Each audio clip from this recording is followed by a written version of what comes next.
この局面、いかに守りが優れていようと攻めがなってなければ勝ちは得られぬ。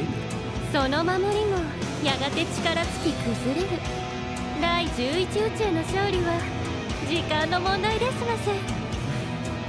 確かに不完全な身勝手の極意など敗北を遅らせるだけの悪あがきよ。寝ぼけたことを抜かしやがる。不完全と言ったな。つまり今の強さのその先が存在するということ。それを無視して勝敗を決めつけるとは、神ともあろう者が早計も甚だしいぜ。何が言いたいのです？まさかこの状況から奴が極意を極め試練を超えるとありえん。それこそ寝言だ。なぜそう言い切れる？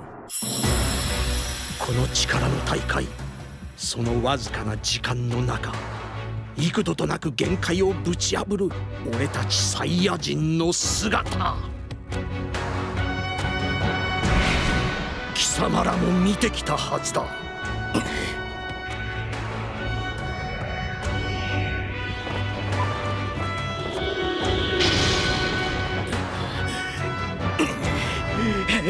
試練、もう終わらせるのだ。今すぐ奴を孫悟空を落とせ。